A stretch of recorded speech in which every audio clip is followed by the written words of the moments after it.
Ja, wir starten in diese Serie Gebet, Kampf auf den Knien.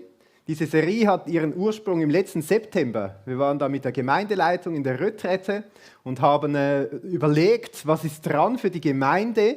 Und wie ich das schon erlebt habe, seit ich in Embrach bin, merken wir immer wieder in der Gemeindeleitung, wie wichtig das Gebet ist. Was es für einen großen Unterschied ausmacht, wenn wir einfach als Gemeinde, als einzelne Christen zu unserem Gott kommen, der alle Möglichkeiten hat. Und wir, die so begrenzt sind, so oft merken wir unsere Begrenztheiten. Wir waren da in der Retrette, wir haben uns dieses Lied angehört, wir haben das im Worship da gesungen, auch zusammen, wo es darin heißt, wenn ich kämpfe, dann auf meinen Knien. Und wir haben gemerkt, so eine Gemeinde wollen wir sein, die stark ist im Gebet und die Kämpfe kämpfen kann, aber nicht mit der Waffe in der Hand, sondern im Gebet, auf den Knien. Und ich merke auch immer wieder in unserem Gemeindealltag, was das für einen Unterschied ausmacht und wie wir da als Gemeinde auch unterwegs sind. Also ich staune zum Beispiel immer wieder an unserem Dienstagabend und unserem Gemeindegebet, die treuen, regelmäßigen Beter, die da kommen und mitbeten, einfach um etwas zu bewegen in der geistlichen Welt. Ich staune auch, wir haben vor einem Jahr wieder begonnen mit dem Gebet vor dem Gottesdienst ab 9 Uhr. Ich habe am Anfang gedacht, wer kommt denn da? Und ich war noch nie alleine im Gebetsraum da oben vor dem Gottesdienst am Beten. Jedes Mal waren Leute da, das macht einen Unterschied für den Gottesdienst. Die haben den Gottesdienst geistlich vorbereitet. Ein Prediger hat mir mal zurückgeschrieben, ein Externer, der gekommen ist zu uns, hat geschrieben, es ist eindrücklich, mit wie viel Inbrunst im Voraus für den Gottesdienst gebetet wird. Und dann staune ich, da haben wir Live-on-Stage-Kampagne, wir haben MyLife-Workshop, wir haben andere Dinge, wir haben so Gebetsnachrichten, Chats, wie viele Leute das diese Nachrichten wollen, um im Gebet die Dinge mitzutragen. Das macht so einen gewaltigen Unterschied aus. Ich erinnere mich zum Beispiel ans Sommerlager vor 2 Jahren, wo ich dabei sein durfte als Leiter. Wir haben so viel gebetet, auch als Gemeinde, für das ganze Lager, für Bewahrung und so weiter. Und komischerweise auf dem Nachhauseweg am Schluss vom Lager sind plötzlich ein paar Unfälle passiert. Und wir haben gemerkt, hey, wir müssen auch für die Zeit nach dem Lager beten, dass Gott uns bewahrt und beschützt. Vor einem Jahr haben wir das gemacht, wir haben allen Nachrichten geschrieben, betet, bis alle zu Hause sind, bis das letzte Teil vom Material versorgt ist und so weiter. Und Gott hat Bewahrung geschenkt. Es war einfach etwas anderes. Und so gibt es ganz viele Erlebnisse. Ich habe vor kurzem waren wir zu Hause, ich habe mit meiner Frau, mit Janine geredet und sie hat gefragt, hey, wer ist eigentlich das? Hat im Gottesdienst ein neues Gesicht gesehen und ich habe ihr erklärt, das ist die Person, die ist so dazugekommen, die hat so zu Jesus gefunden, der hat so neu zu Jesus zurückgezogen und wir haben gestaunt, da sind mir immer neue Leute in den Sinn gekommen und dann hat sie gesagt, eigentlich haben wir genau dafür die ganze Zeit gebetet. Und das war so ein Aha-Moment. Gott ist am Wirken. Gott hört die Gebete. Und das macht einen gewaltigen Unterschied aus. In der unsichtbaren Welt, das Gebet bewegt so viel. Und das kommt dann auch in die sichtbare Welt. Und deshalb haben wir das auf dem Herzen, dass wir als Gemeinde, dort wo wir stark sind, dort wo es einen Unterschied ausmacht, dass wir uns weiter stärken können. Und deshalb starten wir in diese Serie, Gebet, Kampf auf den Knien. Nicht ihr kämpft, sondern Gott. Das ist heute das Thema. Wir möchten einfach noch stärker werden, dort, wo es wirklich einen Unterschied ausmacht in der geistlichen Welt. Wir wollen in dieser Serie Leuten über die Schultern blicken, die Spezielles, Unerwartetes, Hoffnungsvolles, Starkes mit Gott im Gebet erlebt haben. Wir starten heute über 3000 Jahre weit zurück. Am nächsten Sonntag haben wir einen Sonntag-Gottesdienst, weil wir Leute hier haben, die aus ihrem Gebetsleben erzählen. Also von vor 3000 Jahren bis heute haben wir verschiedene Leute, denen wir über die Schultern schauen, was sie im Gebet erleben und wie sie das Gebet erleben und wollen uns auch inspirieren lassen, um dabei zu sein. Und der Start heute, diese Geschichte aus der Bibel, die wir lesen hier im 2. Chroniken, die gehört eng mit diesem Lied zusammen, das auch so unser Jahreslied ein Stück weit ist, wo es darin eben heißt, wenn wir kämpfen, dann auf unseren Knien. Das ist unser Kampf, den wir führen. Der Komponist von diesem Lied hat erzählt, wie er zu diesem Text gekommen ist, und das ist mit dieser Geschichte in 2. Chronik verknüpft. Und da wollen wir einsteigen. Ich habe voraus 2, 3 Zeilen aus diesem Lied. So Situationen, die wir kennen, da heißt es zum Beispiel: Wenn ich nichts anderes als Kampf sehe, wenn ich vor mir nur den Berg sehe, wenn ich durchs finstere Tal gehe, oder ich sehe Staub und Asche, Zerstörung, Zerbruch, Kaputtes, oder ich sehe vor mir nur ein Kreuz. Wenn ich an Jesus denke, nur ein Kreuz sehe, die Niederlage, Sterben, Tod. Das sind so Zeilen, die in diesem Lied vorkommen, so Situationen, die wir alle kennen. Manchmal sehen wir vor uns einen Kampf, der aussichtslos scheint. Dunkle Täler, wo wir denken, wann hört das auf? Staub und Asche, Zerstörung und so weiter. Und wenn wir jetzt in diese Geschichte hineingehen, in 2. Chronik, dann ist genau das die Situation. Wir müssen uns das ein bisschen vorstellen, diesen Kontext hier. Wir gehen hier ins Königreich Juda, zu einem König, zu dem Josaphat.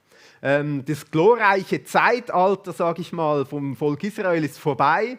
Der König David ist vorbei, der König Salomo ist vorbei, da wo alles wunderbar war, ruhig mit Frieden und so weiter. Das Reich wurde geteilt, es gab dann das Nordreich Israel, das Südreich. Besonders im Nordreich haben die Könige sofort begonnen, nicht mehr mit Gott, mit Jahwe unterwegs zu sein, sondern mit Götzen, an Götzen zu glauben. Im Südreich, ging es ein bisschen hin und her. Der König Josaphat, das war ein König im Südreich in Jerusalem, der hat gesagt, doch, wir wollen an Gott glauben. Er hat sich dafür eingesetzt, so die Götzenorte, Altäre und so weiter wegzutun aus dem Land. Hat die Leute gesagt, tut das weg, wir wollen Gott anbeten, Jahwe anbeten. Es ist interessant, wenn wir da lesen, diese 2 Könige vom Nordreich und vom Südreich. Im Nordreich war der Ahab dran, kennt man aus verschiedenen Geschichten, der eben viel mit Götzen und so unterwegs war. Die haben sich verschwägert, da ist irgendeine Beziehung entstanden und dieser Josaphat ist zu Besuch gegangen bei diesem Ahab. Und der hat gesagt, hey, wir sind stark zusammen, komm, wir ziehen in den Krieg. Und haben gesagt, gut, wir gehen in den Krieg. Und da wollten sie aufbrechen. Und das war so eine spezielle Situation, weil der König Ahab hat gesagt, gut, wir müssen unsere Propheten von all diesen Göttern befragen. Er hat da über 100 Propheten kommen lassen und hat gefragt, sollen wir in den Krieg ziehen? Die haben alle gesagt, ja, geh, du wirst siegen und so weiter. Und der Josaphat hat gesagt, ja, gibt's auch einen Propheten von Jahwe? Und er hat gesagt, ja, einen hat's. Aber den fragen wir nicht, der sagt immer nicht so gut. Aber die haben dann trotzdem kommen lassen und hat gesagt, zieht nicht in den Krieg, weil König Ahab wird dort sterben. Der Ahab hat gesagt, ja siehst du, immer schlecht redet er, nicht hören wir auf den, gehen wir. Und sie sind in den Krieg und tatsächlich ist es so gekommen. Ahab ist nicht zurückgekehrt, Josaphat schon von dieser Niederlage, ging zurück auf Jerusalem. Vielleicht hat das dann etwas Abstand zwischen den Völkern gegeben, weiß auch nicht so genau. Und jetzt sind wir in dieser Situation, von dieser Niederlage zurückgekehrt, von dieser speziellen Erfahrung mit diesem Propheten. Vielleicht so ein normaler Tag war das in Jerusalem. Wir können uns vorstellen, wenn wir da in den Text hineingehen, vielleicht war das so die Mittagshitze, irgendwie staubig, alle Leute suchten den Schatten. Der König Josaphat sitzt vielleicht in seinem Obergemach irgendwo, wo ein frischer Wind hereinzog. Und in diese Situation kommt plötzlich eine Botschaft. Und da wollen wir zusammen lesen. Stellt euch so diese Situation vor, oder wer die Bibel hat, in 2. Chronik 20, da heißt es dann: Und es geschah danach, da kamen die Söhne Moab und die Söhne Ammon und mit ihnen einige von den Meunitern zum Kampf gegen Josaphat. Und man kam und berichtete Josaphat, eine große Menge ist gegen dich gekommen von jenseits des Meeres, von Aram. Und siehe, sie sind schon in Hazezon Tamar, das ist En-Gedi. Da fürchtete sich Josaphat. Das ist diese Situation. Also, wenn wir uns das vorstellen, wie das war, plötzlich mitten im Alltag kommt diese schlechte Nachricht. Die Völker von der anderen Seite des Meeres, das ist Tote Meer gemeint, und die da hinten waren, sind herumgezogen, haben sich fast angeschlichen. Und wenn wir lesen, wo die waren, En-Gedi oder so, das ist gar nicht mehr weit von Jerusalem weg. Irgendwie wurde da völlig überrascht. Ein großes Heer zieht auf, Ihr wisst die Erfahrung aus dem Krieg, die Josaphat gerade gemacht hat. Und es heißt, da fürchtete sich Josaphat. Eine große Macht, die gegen ihn herzieht. Und er fühlt sich überrumpelt, machtlos, von Furcht erstarrt. Ein großer Feind, der kommt und ja, was soll er jetzt tun? Was soll er machen? An dieser Stelle überlege ich mir, was für Feinde kennen wir in unserem Leben, die manchmal so plötzlich hereinbrechen in unseren Alltag, völlig unerwartet. Vielleicht auch haben wir schon von weitem kommen sehen. Also ich denke an den größten Feind, sage ich jetzt mal, den die Menschen kennen. Es ist der Tod, das Sterben. Oder sogar jetzt aus Perspektive von Gott betrachtet, wenn man ewig stirbt, ewig getrennt ist von Gott. Der größte Feind, den es eigentlich gibt.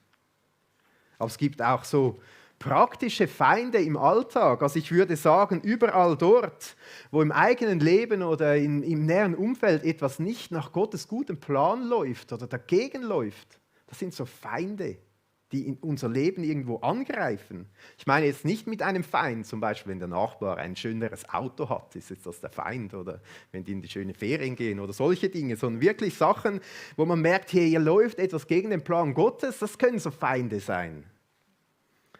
Zum Beispiel Unglaube. Wenn ich merke, da steht immer irgendetwas zwischen mir und diesem Jesus, das kann so ein geistlicher Feind sein. Ewige Verlorenheit, das Sterben, Schuld, Sünde, aber auch ganz praktische, nahe Dinge, Unversöhntes, Verletzungen, Hass, Wut, Zorn, auch Einsamkeit, vielleicht Selbstmitleid, Stolz. Vielleicht kommt dir jetzt gerade etwas in den Sinn, wo du merkst, du hast auch so einen Feind im Leben. Etwas, wo du merkst, das steht zwischen dir und Gott oder da läuft etwas gar nicht nach Gottes Plan und du fühlst dich machtlos in dieser Situation. Wir wollen mal in diese Geschichte zurückgehen und schauen, wie geht es da weiter? Was machen die jetzt in dieser Situation? Wie reagieren sie darauf? Das heißt, da fürchtete sich Josaphat und richtete sein Angesicht darauf, den Herrn zu suchen. Das war seine Reaktion. Und er rief ein Fasten aus in ganz Juda. Und Juda versammelte sich, um von dem Herrn Hilfe zu suchen. Sogar aus allen Städten Judas kamen sie, um den Herrn zu suchen. Also in dieser ausweglosen Situation haben sie wahrscheinlich gemerkt, da können wir nur noch etwas tun. Wir können Gott suchen. Er muss uns irgendwie retten. Wir können gar nichts mehr machen. Wir Menschen kennen das ja manchmal auch. Wir versuchen immer selber Lösungen zu suchen, bis wir irgendwann merken, wir können das nicht selber. Dann gehen wir zu Gott. Wir dürfen natürlich auch schon früher gehen. Und Josaphat stand in der Versammlung Judas und Jerusalems im Haus des Herrn vor dem neuen Vorhof. Und er sprach: Herr, Gott unserer Väter, bist du es nicht, der Gott im Himmel ist? Und bist du nicht Herrscher über alle Königreiche der Nationen?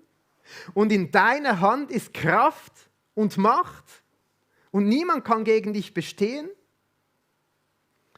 Der kommt und steht vor sein Volk hin und sie beten.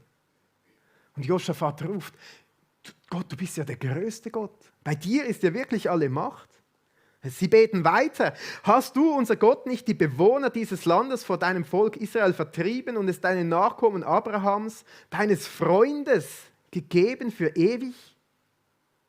So quasi: Gott, du hast doch einen Bund mit uns geschlossen. Du hast für uns geschaut in der Vergangenheit. Du hast uns dieses Land gegeben. Du hast uns Freiheit geschenkt. Sie beten weiter: Und sie haben darin gewohnt und haben dir ein Heiligtum darin gebaut für deinen Namen und gesagt: Wenn Unglück über uns kommt, Schwert, Strafgericht oder Pest oder Hungersnot, und wir treten vor dieses Haus und vor dich, denn dein Name ist in diesem Haus, und schreien zu dir um Hilfe aus unserer Bedrängnis, dann wirst du hören und retten. Wenn wir das lesen, kommt uns so eine Szene in den Sinn, als das Volk Israel den Tempel eingeweiht hat.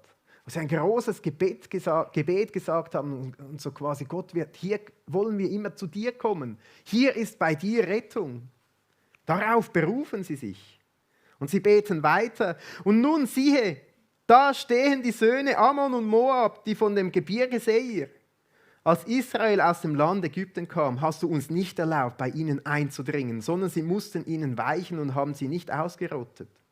Siehe, da sie vergelten es uns, indem sie kommen und uns aus deinem Besitz vertreiben, den du uns zum Besitz gegeben hast. Also mit anderen Worten, sie beten Gott, das ist eine ungerechte Situation. Wir sind durch diese Länder hindurchgezogen.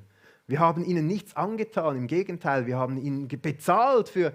Also wir lesen das in dieser Geschichte, wie diese Völker bezahlt wurden für Essen, für das Wasser, das sie genommen haben, wie sie eigentlich fast brüderlich mit diesen Völkern umgegangen sind. Und jetzt sagen sie, Gott, diese kommen jetzt und ziehen gegen uns, das ist doch unfair, ungerecht. Wieso ist es so? Was soll das Ganze?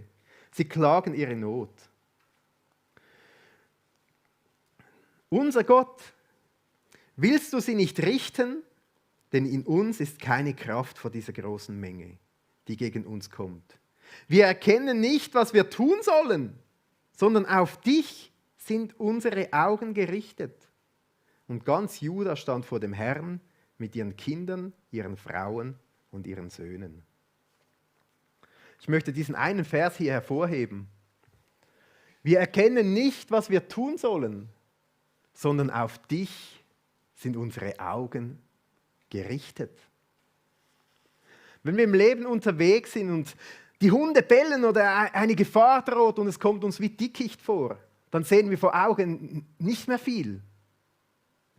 Und das hat das Volk Israel auch gemerkt. Und sie haben gesagt, Gott, du hast eine andere Perspektive. Wir müssen auf dich schauen. Du hast den Überblick. Du hast die Übersicht. Das ist genau das, was auch in diesem Lied vorkommt, das wir zusammen singen. Ich blende hier nochmals ein paar Zeilen ein. Da heißt es, wenn ich nichts anderes als Kampf sehe, kannst du den Sieg sehen. Gott hat eine andere Sicht. Gott kann schon den Sieg sehen. Etwas, was in unseren Augen vielleicht weit weg ist. Wenn ich vor mir nur einen Berg sehe, siehst du ihn schon versetzt. Vielleicht kennst du das auch aus deinem Leben. So Situationen, wo du vor einem Berg gestanden bist und hast keine Ahnung, wie kann der bezwungen werden? Und heute schaust du zurück und staunst, was Gott getan hat. Gott hat es schon gesehen von Anfang an. Ich sehe Staub und Asche, quasi Zerstörung. Aber Gott sieht schon Schönheit und Segen, dass daraus wachsen kann. Neue Stärke, neue Erfahrungen, etwas Neues gelernt. Heilung. Und sehe ich vor mir nur ein Kreuz, siehst du schon das leere Grab. Gott hat einen Blick, der weit über unseren Blick hinausgeht. Und deshalb kommt das Volk zu Gott und sagt, wir erkennen, dass wir keine Macht haben, deshalb richten wir unsere Augen auf dich.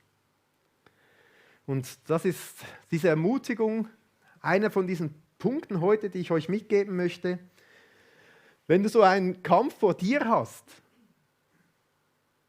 dann geh mit diesem Kampf zu Gott und schau auf Gott, also kämpfe diesen Kampf auf den Knien, wie das Volk Israel hier in dieser Geschichte macht. Auf den Knien, dort bei jemandem, der den Überblick hat und noch viel mehr Möglichkeiten. Und jetzt ist interessant, wie diese Geschichte weitergeht. Weil jetzt kommt ein Mann ins Spiel, der Jahasiel, und Gott sendet seinen Heiligen Geist und spricht und antwortet auf das Gebet. Stellt euch wieder diese Situation vor, jetzt ist das ganze Volk, sie beten und flehen und fasten. Wir haben gelesen, die Erwachsenen, die Kinder, der König, die Leute vom Land, alle sind da und flehen zu Gott. Und er sendet seinen Heiligen Geist und dieser Mann steht auf und hat eine Botschaft von Gott.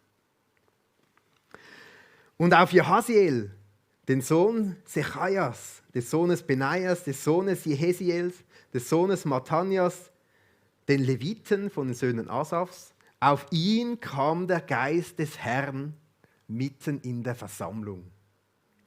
Und er sprach, merkt auf, ganz Juda und ihr Bewohner von Jerusalem und du, König Josaphat, so spricht der Herr zu euch, fürchtet euch nicht und seid nicht verzagt vor dieser großen Menge.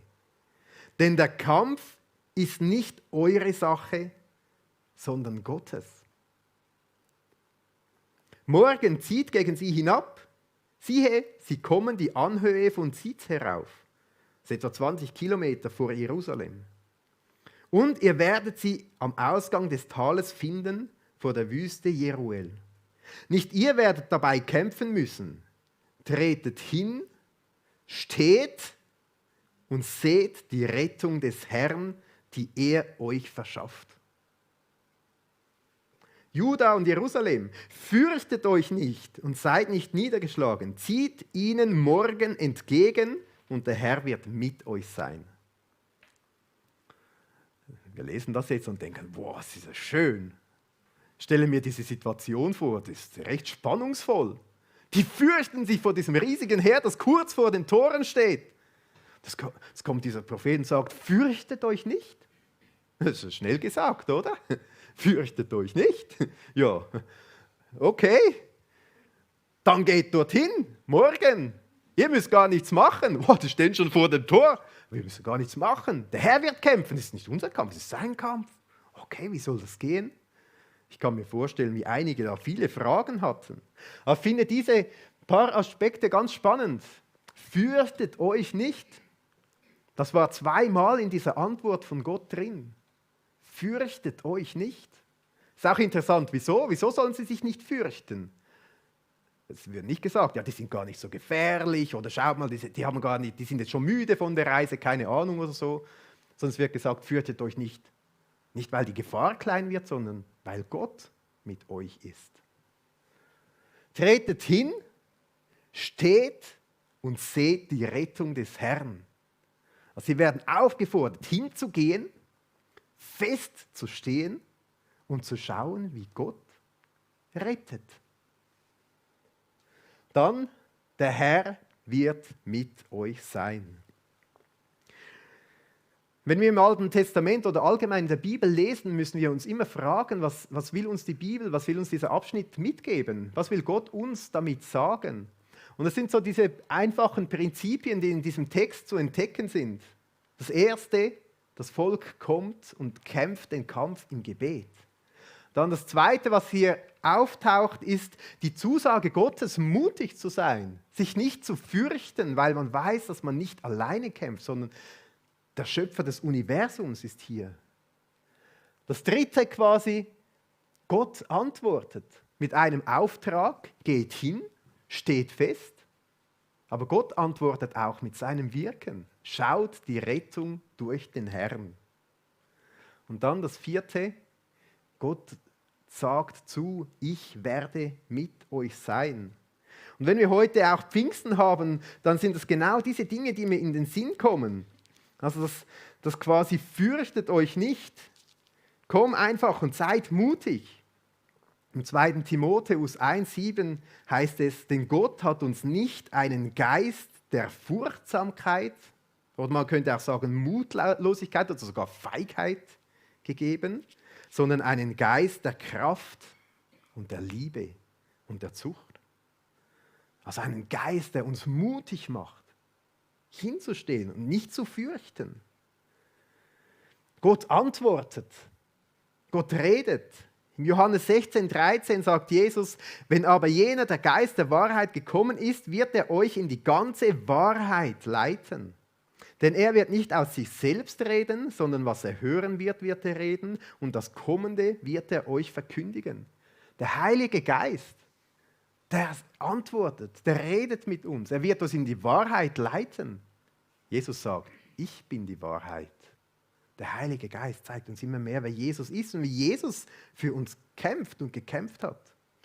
Das heißt hier, Gott ist mit euch. Gott geht vor uns her. Im Johannes 14 sagt Jesus, 16 bis 17, und ich werde den Vater bitten und er wird euch einen anderen Beistand geben, dass er bei euch ist in Ewigkeit. Das ist auch heute. Den Geist der Wahrheit, den die Welt nicht empfangen kann, weil sie ihn nicht sieht noch ihn kennt. Ihr erkennt ihn, denn er bleibt bei euch und wird in euch sein. Also das so diese 4 praktischen Punkte, die ich euch heute mitgeben will aus dieser Geschichte. Wenn du also einen Kampf im Leben hast, kämpfe den Kampf auf den Knien. Sei mutig. Gott antwortet. Also wenn ich diese Geschichte lese, überrascht das mich. Es gibt ja auch ganz verschiedene Beispiele. Manchmal hat Gott geantwortet und gesagt, geht hin und kämpft, ich werde mit euch sein. Und hier sagt er, geht hin und schaut, ich werde für euch kämpfen. Also das kann ganz unterschiedlich ausschauen, was Gott sagt, was unser Anteil ist, was wir beitragen sollen. Und dann ist es völlig überraschend, wenn wir merken, was Gott dazu tut. Gottes übernatürliches Wirken. Und dann das 4, Gott geht vor dir her. Wir wollen noch den Schluss quasi von dieser Geschichte lesen. Wie reagiert jetzt das Volk? Was machen sie?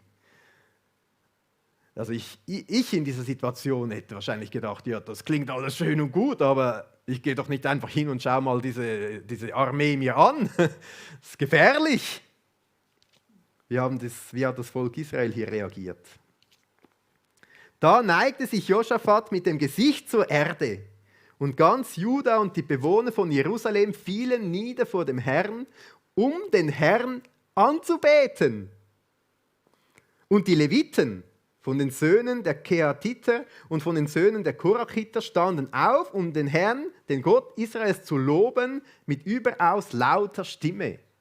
Diese Leviten, das waren die Sänger im Tempel, also quasi ihre Reaktion war, die haben die Worshipper auf die Bühne gehalten und gesagt, jetzt müssen wir Gott loben und preisen. Er hat uns geantwortet, er will uns befreien. Die haben Gott gelobt und gepriesen, bevor sie überhaupt hingegangen sind, um zu schauen. Ich finde das noch recht mutig. Aber die haben gemerkt, jetzt ist Gott am Werk. Jetzt ist er etwas am Tun. Und sie machten sich des Morgens früh auf und zogen aus der Wüste Tekoa. Und bei ihrem Auszug tat Josaphat hin und sagte, hört mir zu, Juda und ihr Bewohner von Jerusalem, glaubt an den Herrn, euren Gott, dann werdet ihr bestehen. Glaubt seinen Propheten, dann wird es euch gelingen. Und er beriet sich mit dem Volk und stellte Sänger für den Herrn auf, die Loblieder sangen in heiligem Schmuck, indem sie vor dem zum Kampf Gerüsteten auszogen und sprachen, preist den Herrn, denn seine Gnade währt ewig. Also statt mit den Soldaten vorauszuziehen, haben sie die Worshipper vorausgeschickt, die Gott gelobt haben und gesungen haben und Gott gepriesen haben. Was muss das für ein Anblick gewesen sein? Und zu der Zeit, da sie mit Jubel und dem Lobgesang anfingen, also sie haben keine Klagelieder gesungen, Jubel und Lobgesang, legte der Herr einen Hinterhalt gegen die Söhne Ammon, Moab und die vom Gebirge Seir, die gegen Juda gekommen waren, und sie wurden geschlagen. Also irgendwie haben die da Gott gepriesen und gelobt, haben laut gejubelt und Gott hat begonnen zu wirken. Jetzt müsst ihr mal hören, was da passiert ist. Und die Söhne Ammon und Moab standen auf gegen die Bewohner des Gebirges Seir, um an ihnen den Ball zu vollstrecken und sie auszutilgen. Also die haben begonnen, sich gegenseitig innerhalb dieser Armee zu bekämpfen. Irgendwie. Und als sie die Bewohner von Seir aufgerieben hatten, halfen sie sich gegenseitig umzubringen. Da kommst du nicht mehr draus, oder? Und Juda kam auf den Aussichtspunkt zur Wüste hin und sie sahen sich nach der Menge um und siehe, da waren es Leichen, die auf der Erde lagen. Niemand war entkommen. Da kamen Josaphat und sein Volk, um ihre Beute einzusammeln. Und sie fanden unter ihnen in reicher Menge sowohl Besitz als auch Kleider und kostbare Geräte und plünderten viel für sich, dass sie es nicht mehr tragen konnten. 3 Tage brauchten sie zum Einsammeln der Beute, denn sie war zu groß. Jetzt haben wir eine Vorstellung, was das für ein Heer ist, das da aufgezogen ist. Also ich stelle mir diese Situation sehr speziell vor. Da kommt ein Krieg auf sie zu und sie gehen hin mit dem Lobpreisleuten und am Schluss sammeln sie viele Sachen ein. Das ist ganz eigenartig. Und am 4. Tag sammelten sie sich im Tal Berecha, denn dort dankten sie dem Herrn. Daher gab man diesem Ort den Namen Tal Berecha bis auf den heutigen Tag. Das heißt Lobetal oder Lobpreistal. Und alle Männer von Juda und Jerusalem kehrten zurück, mit Josaphat an ihrer Spitze, um nach Jerusalem zurückzukehren, mit Freuden, denn der Herr hatte ihnen Freude an ihren Feinden gegeben. Und sie kamen nach Jerusalem zum Haus des Herrn mit Harfen und mit Zithern und mit Trompeten, und der Schrecken Gottes fiel auf alle Königreiche der Länder, als sie hörten, dass der Herr mit den Feinden Israels gekämpft hatte. Und das Königreich Josaphat hatte Ruhe, und sein Gott verschaffte ihm Ruhe ringsumher. Also die Rückkehr von diesem Kampf war, sie kamen nicht mit den Waffen, sie kamen mit den Musikinstrumenten zurück und haben Gott gepriesen und gelobt. Und die Völker rundherum haben gehört, hey, mit diesem Volk ist ein Gott, das für sie kämpft, das für sein Volk kämpft. Und die Völker rundherum haben sich gefürchtet. Und es kam eine Zeit des Friedens. Wenn ich an unsere Kämpfe in unserem Leben denke, besonders den größten Kampf, den es eigentlich gibt, gegen die Sünde, gegen die Schuld, gegen den ewigen Tod, das ewige Getrenntsein von Gott, dann ist es genau die Stelle, wo Gott sagt, diesen Kampf hast du nicht zu kämpfen, sondern komm dahin, stehe fest, schau auf Jesus, was Jesus getan hat. Er hat diesen Sieg errungen am Kreuz. Schau dir diese Rettung an. Und du darfst sie als Geschenk annehmen. Ein Leben lang quasi von diesen Segnungen empfangen. Und was uns bleibt, ist einfach Gott zu loben und ihn zu preisen. Aber es soll auch ganz praktisch sein in unserem Leben. Wie können wir mit unseren alltäglichen Kämpfen, wo wir merken, hier läuft etwas, das nicht im Sinne von Gott ist, zu ihm kommen. Auf die Knie gehen, auf den Knien kämpfen.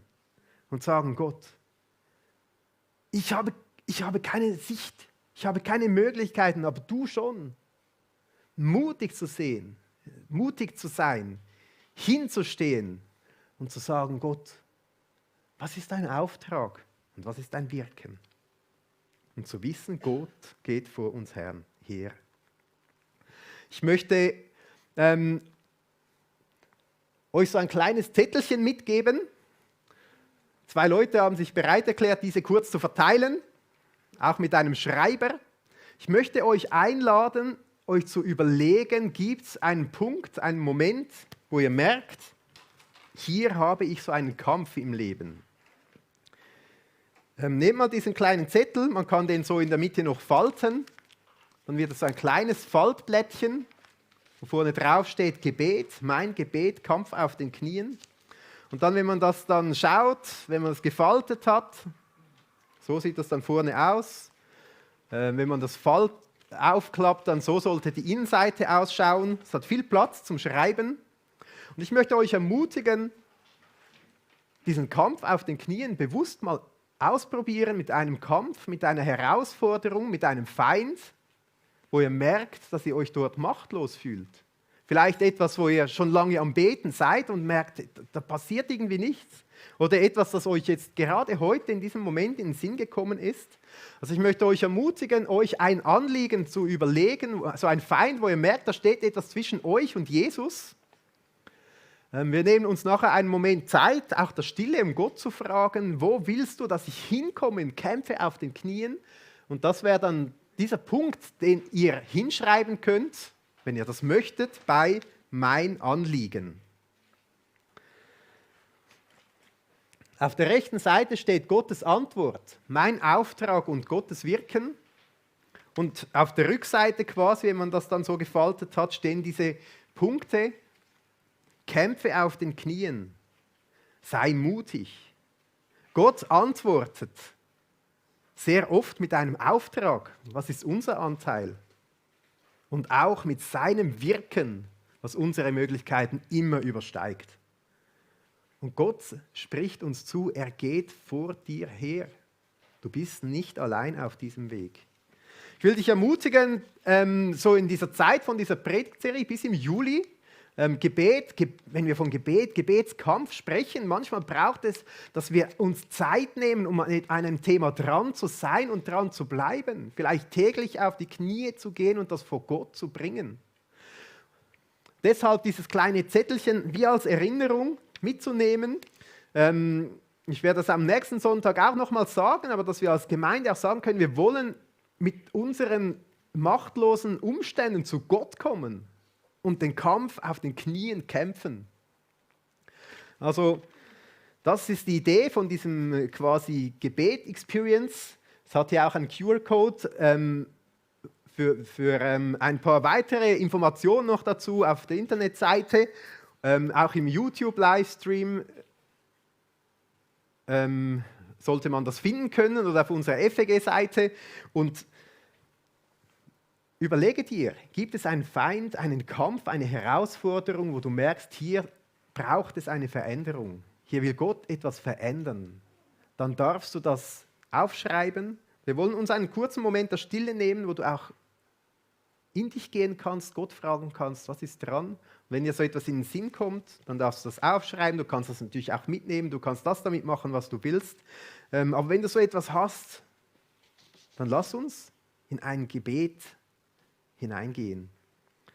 Nehmen wir uns einen Moment der Stille und ich bitte dich, Jesus, du weißt, wo wir unterwegs sind in unserem Leben, wo unsere Feinde sind. Und ich bitte dich, Jesus, dass du uns zeigst durch deinen Heiligen Geist, wo du eine Veränderung bewirken willst und wo du uns auch in ein Gebet hineinschicken willst.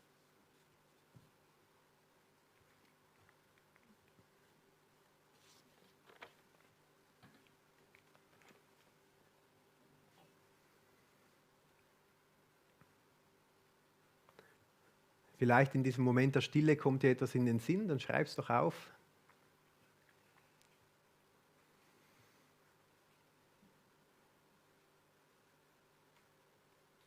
Etwas aus deinem eigenen Leben oder aus deinem Umfeld, aus deinem näheren Umfeld, wo du merkst, hier braucht es eine Veränderung, hier läuft etwas nicht nach Gottes gutem Plan. Hier steht etwas zwischen mir und Jesus oder zwischen Menschen und ihm. Hier gibt es Zerstörerisches.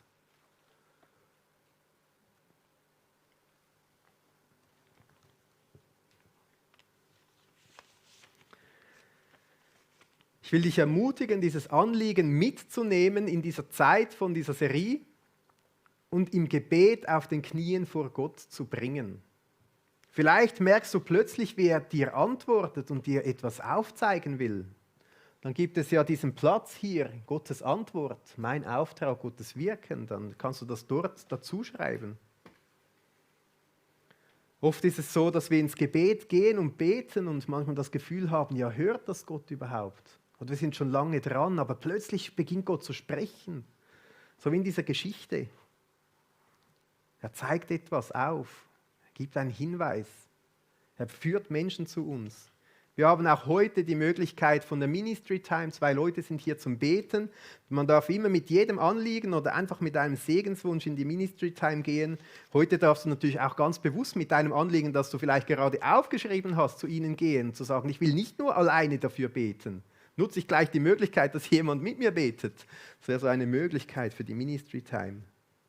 Und dann zu schauen, was Gott tun will. Ja, danke Jesus, dass du ein lebendiger Gott bist. Und du sendest nicht nur damals auf diesen Jahaziel deinen Geist, sondern du schenkst jedem deinen Kindern deinen Geist, der uns leiten wird in alle Wahrheit. Der bedeutet, dass du, Gott, mit uns bist in unseren Herausforderungen, in unseren tiefen Tälern, dort, wo wir nur noch schwarz sehen und Dickicht sehen. Und Jesus, mit unseren Kämpfen, die wir haben im Leben, ja, wir können alleine kämpfen, aber wir wollen zu dir kommen und zu dir hinsehen. Der Kampf gehört dir und der Sieg, Jesus, der gehört auch dir. Und Jesus, wir kommen auch zu dir, weil wir uns oft so machtlos fühlen. Und wir wissen, du hast alle Möglichkeiten, du siehst unsere Anliegen, was uns bewegt, was uns beschäftigt, was uns herausfordert. Und wir bitten dich, Jesus, antworte. Antworte du und nimm dich diesem Kampf an. Und schenke deinen Sieg, den wir miterleben dürfen. Amen. Lass uns das zusammen singen. Der Sieg gehört Jesus, egal wie viel Hoffnungsloses wir sehen.